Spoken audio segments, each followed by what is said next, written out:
తెలంగాణ రాజకీయాల్లో ఓ ఆసక్తికర పరిణామం చోటు చేసుకుంది. కొత్తగూడెం ఎమ్మెల్యే వనమా వెంకటేశ్వరరావుపై అనర్హత వేటు వేస్తున్నట్టు హైకోర్టు ప్రకటించింది. సమీప అభ్యర్థి జలగం వెంకట్రావును కొత్తగూడెం ఎమ్మెల్యేగా ప్రకటిస్తూ సంచలన తీర్పు ఇచ్చింది. అసలు వనమాపై అనర్హత వేటు ఎందుకు పడింది? ఎన్నికలు దగ్గర పడుతున్న వేళ జలగం వెంకట్రావు ఎలా ఎమ్మెల్యే అయ్యారు? ఎన్నికల వేళ ఇదేం పంచాయతీ అనుకుంటున్నారా? అయితే అందుకు కారణాలేంటో తెలుసుకుందాం. కొత్తగూడెం ఎమ్మెల్యే వనమా వెంకటేశ్వరరావు తన పదవికి అనర్హుడు అంటూ తెలంగాణ హైకోర్టు వేటు వేసింది. వనమా ఎన్నికల సంఘానికి తప్పుడు అఫిడవిట్ సమర్పించారని, భార్య ఆస్తి వివరాలను పొందుపరచలేదని జలగం వెంకట్రావు హైకోర్టును ఆశ్రయించారు. కొన్నేళ్లుగా వెంకట్రావు పిటిషన్పై హైకోర్టులో విచారణ జరుగుతోంది. ఈ క్రమంలో వనమా తప్పుడు అఫిడవిట్ సమర్పించినట్లు హైకోర్టు నిర్ధారించింది. ఆయన్ను అనర్హుడిగా ప్రకటించడంతో పాటు తప్పుడు అఫిడవిట్ సమర్పించినందుకు 5 లక్షల జరిమానా విధిస్తూ హైకోర్టు తీర్పునిచ్చింది. డిసెంబర్ 12, 2018 నుంచి జలగం వెంకట్రావును ఎమ్మెల్యేగా డిక్లేర్ చేసింది. వనమా వెంకటేశ్వరరావు కొత్తగూడెం నుంచి 1989లో తొలిసారి ఎమ్మెల్యేగా గెలిచారు.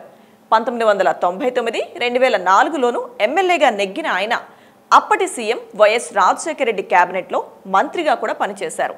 ఇక 2018లో కాంగ్రెస్ పార్టీ నుంచి గెలిచిన వనమా ఆపై బీఆర్ఎస్లో చేరారు. 4120 ఓట్ల తేడాతో ఆయన బీఆర్ఎస్ అభ్యర్థి జలగం వెంకట్రావుపై నెగ్గారు. ఉమ్మడి ఆంధ్రప్రదేశ్ 5వ ముఖ్యమంత్రి అయిన జలగం వెంగళరావు తనయుడే జలగం వెంకట్రావు. కాంగ్రెస్ తరపున 2004లో తొలిసారి ఖమ్మం సత్తుపల్లి నియోజకవర్గం నుంచి పోటీ చేసి నెగ్గారు వెంకట్రావు. ఆ తర్వాత 2014 ఎన్నికల్లో టీఆర్ఎస్ తరపున పోటీ చేసి కొత్తగూడెం ఎమ్మెల్యేగా నెగ్గారు. ఆ టైంలో ఖమ్మం నుంచి టీఆర్ఎస్ తరపున నెగ్గిన ఏకైక ఎమ్మెల్యే ఈయనే. ఎన్నికలు దగ్గర పడుతున్న తరుణంలో హైకోర్టు తీర్పు ఇప్పుడు చర్చనీయాంశమైంది. వచ్చే ఎన్నికల్లో వనమాకు బీఆర్ఎస్ అధిష్టానం టికెట్ ఇవ్వదనే ప్రచారం ఎప్పటి నుంచో జరుగుతుంది. దానికి తోడు ఆయన కొడుకు వనమా రాఘవ్పై వచ్చిన ఆరోపణలే కారణమనే ప్రచారం కూడా ఉంది.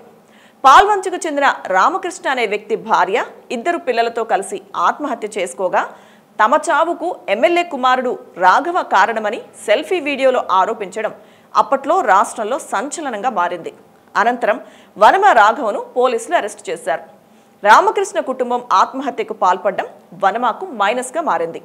ఈ క్రమంలోనే ఈసారి బీఆర్ఎస్ టికెట్ ఇవ్వబోరనే ప్రచారం జరుగుతోంది. ఈ క్రమంలో హైకోర్టు తీర్పు రావడంతో ఇక టికెట్పై మరిన్ని అనుమానాలు పెరిగాయి.